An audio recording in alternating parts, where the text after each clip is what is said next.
This is going to be a very short deck introducing gRPC Proxyless mesh. Um, I'll talk about the origins, the architecture, and then go into some of the future plans. The Proxyless service mesh at Google is something that kind of grew organically. Um, so it all started with RPCs being used as a core building block for distributed systems. Um, RPCs just provided a convenient abstraction to build distributed systems, um, especially because Google, since very early days, had a multi-language environment. C++, Java, and Python were all heavily used. Um, so we always needed something for interoperability, and the very early engineers at Google were already using RPCs, and then they started building RPC systems of their own. Now, once you have an RPC library that's commonly used and built into almost every application, it naturally becomes the logical delivery point for new application networking features. So you want to roll out TLS, well, build in the TLS equivalent functionality in your RPC layer, and the next time people rebuild, they'll pick up that functionality. You want retries, you want load balancing, you just start putting all of those into that RPC layer. So that's how it really grew. So organically, over a couple of decades, a large number of features went into the RPC layer. Um, and here we are now. We have the terminology of service meshes, and we call this proxyless because there are no proxies in the path, and it's end to end between two processes that are actually running the business logic. Um, Along the way, alternatives were explored, and Google is large enough that you can imagine a small part of the company might be doing things differently and exploring different architectures. um, but proxies largely, like in early 2010s, we did explore, but um, the majority of the company did not embrace the idea of having proxies for service mesh functionality, and for the standard reasons that we went over. And I have a pros and cons slide for proxyless coming up. Architecturally, uh, the way proxyless service mesh with gRPC works is gRPC has the concept of a channel. Now, a channel provides logical connectivity to a service from a client. So in a gRPC application, you create a service, you create a channel, and then you start invoking the service on that channel.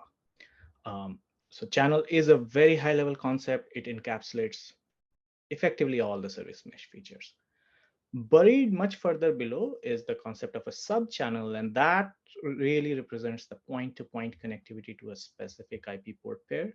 And we might do some things like reconnections and TLS at that layer, but it's very close to an individual TCP connection.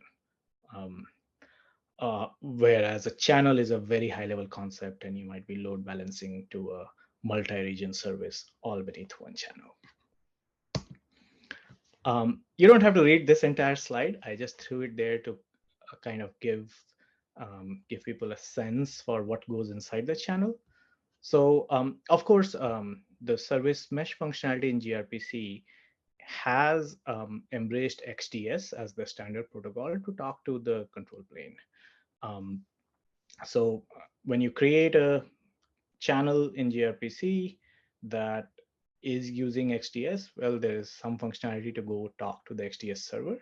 And based on what comes back from the XDS server, there's a whole hierarchy of internal policies that get constructed, and they might do all kinds of load balancing, um, uh, selection between regions and clusters, and then all the way at the bottom, also apply all the different policies. And all the way at the bottom of this picture, would you end up with the concrete subchannels that would represent connectivity to one individual endpoint. And all of the service mesh functionality is pretty much implemented in this in the internals of this channel. So that's at a high level the architecture. A number of mesh features are built in, and over time, as the XDS protocol evolves and as the space evolves, we continue to build more and more of these features into gRPC service mesh. I will not cover these in detail. I would like to leave some time for questions. But of course, if there's interest, we can talk about how these how these features work. I do want to spend a little bit of time talking about trade-offs. Um, there are, with any architecture, there are pros and cons. Uh, the Proxyless architecture does give good wins in terms of efficiency and performance. The transport layer security is truly end-to-end. So the security model is different, and depending on the security stance of the organization and users um, might be considered superior. There's also flow control. Most applications, most service-to-service communication doesn't really care about flow control till you run into use cases where you do need to care about it. And if you imagine like doing large data transfers to a service like S3 or something like that, then flow control is going to become very important, because no matter how much memory you throw at the problem, you just have way too much data flowing through, and without flow control, you run the risk of driving things out of memory. And managing the memory footprint of proxies in the path is a bigger challenge in that case. Um, with with the proxyless model, you just have fewer proxies, and that gives you fewer places where you have to tune the flow control. Um, the next one is kind of self-referencing. If you have proxyless, if you are using gRPC anyway, it kind of works well for all the gRPC native concepts. And the last one is lifecycle management gets out of the way. You don't have to worry about managing the lifecycle of these proxies and deploying them and turning them down and keeping them updated and so on. But that also connects to the first con I have listed, which is now your service mesh functionality is coupled with the application development, right? And your application developers who are actually compiling and rolling out the binaries now are in the loop every time you are updating or rolling out a new service mesh feature. So the complexity doesn't really go away completely.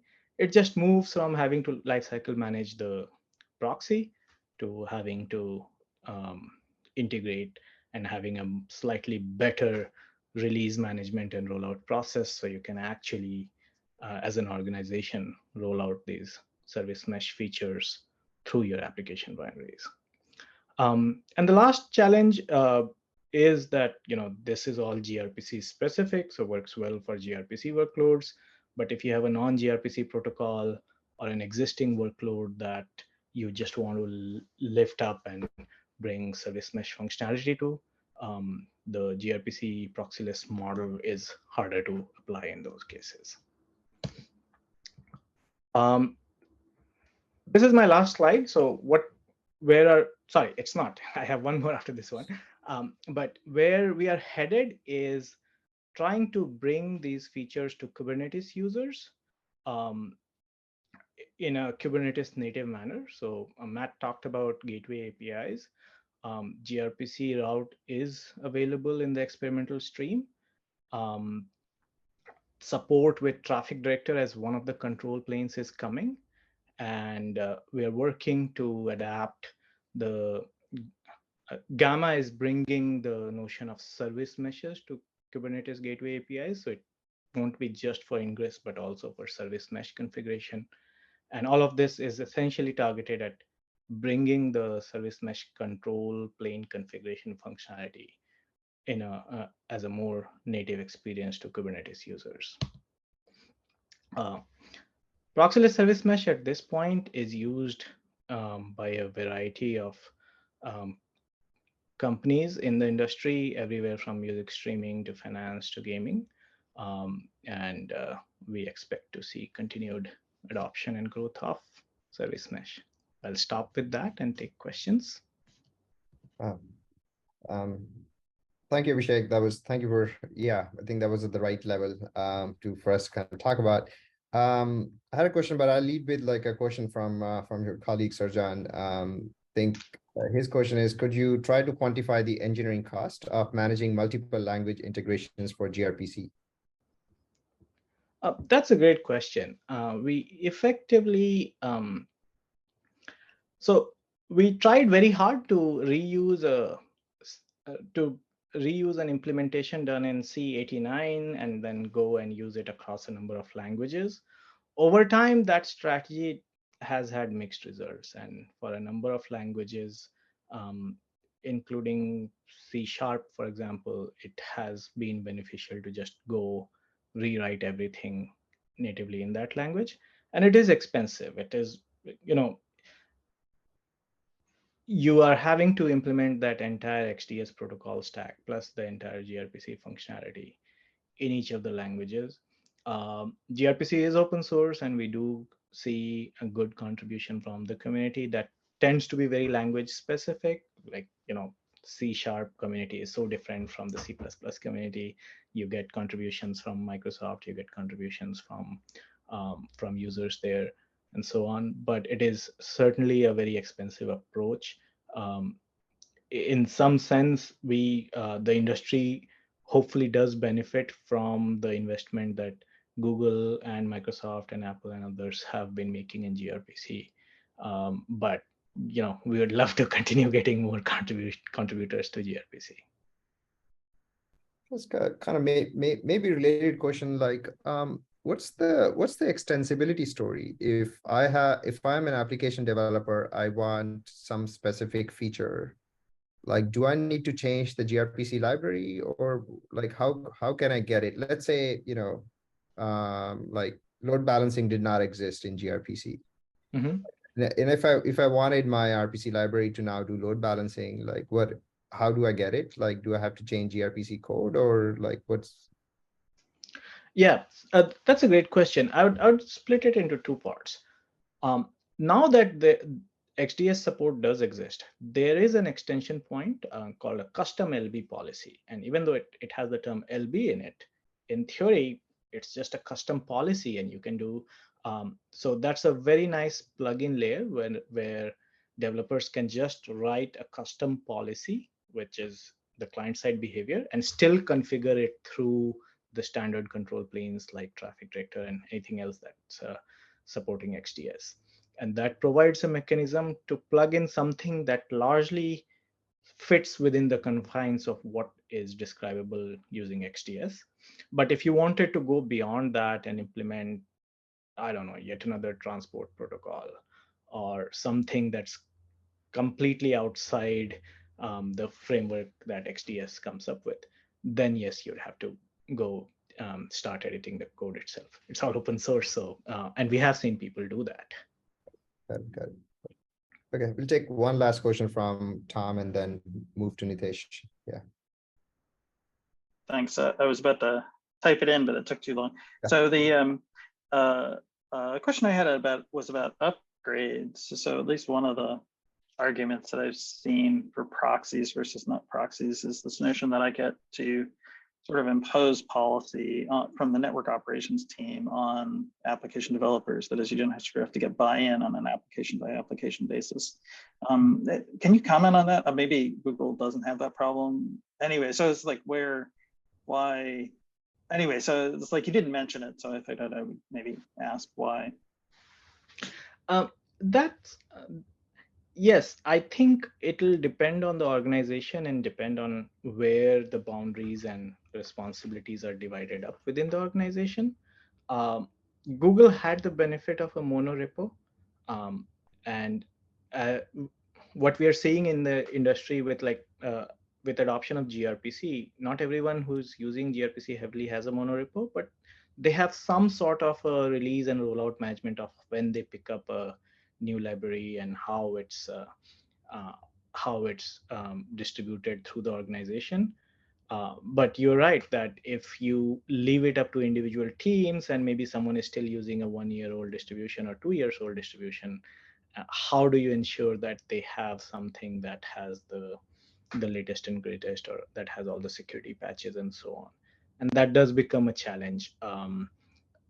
It's the more of a consensus you have around the organization around both using the library and having consistent uh, release management policies, the easier it gets. But those are things that need to be built out. Question for you, Abhishek, that I couldn't get to was like, for XDS functionality, do you have to implement it both C++ and Go? It does have to be implemented in each of the languages where we have what we call a native stack. So for example, Python does not have a native stack, so it's able to reuse the C++ implementation, but Golang does, JavaScript does, and so on. So each of those languages does get its own implementation. And the only way we are able to ensure consistency is through like a suite of interrupt tests, where we kind of have a language agnostic test suite, and we require that every implementation comply with the same feature set.